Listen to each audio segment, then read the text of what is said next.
Elders skyn die lig vir die nasies, 'n vreugdeglans om die mense te verlig, tot die hele wêreld kan sien, U is die lig, mag U lig hier deur ons skyn.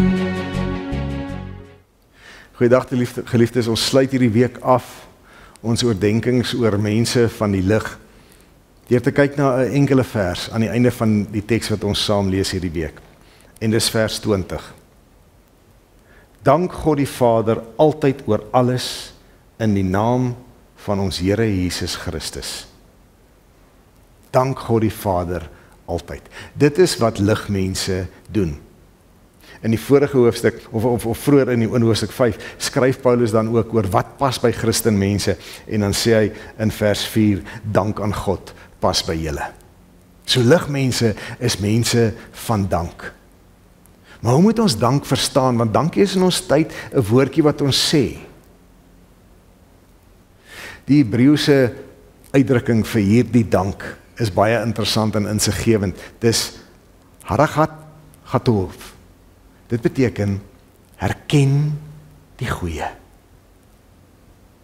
Sien die goeie raak. In alle omstandighede, sien die goeie raak. En herken dit.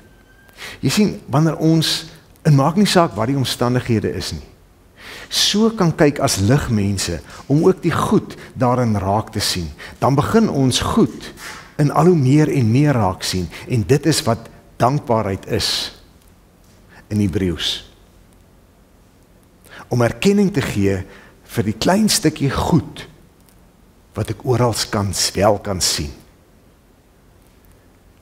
Ons kan so oorweldig raak deur die sleg, deur die donker, deur die de mekaar dinge wat gebeur, deur die verkeerde dinge wat gebeur, deur die onreg in hierdie wêreld. En dit is so, hierdie goed maak van ons klaar en ons kan nie daarby verbykom nie. Dit is die realiteit van die samelewing waarin ons leef. Dis vol van hierdie slegte donker dinge.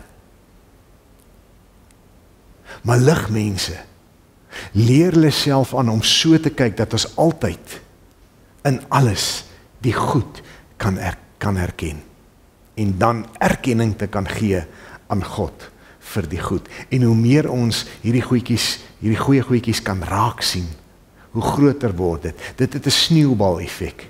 Dit tel momentum op soos dit aangaan. En naderhand kan ons in 'n donker wêreld as ligmense sê, maar kyk hoe groot is ons sneeubal van dankbaarheid, van goeie goed, wat ons uit die hand van God uit ontvang.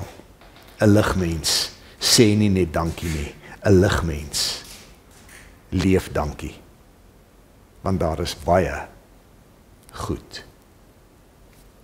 Shalom. Hierdie woord gee hoop aan die nasies, 'n hart vol hoop om die volke te verbly, tot die hele wêreld kan glo dat U bevry. Mag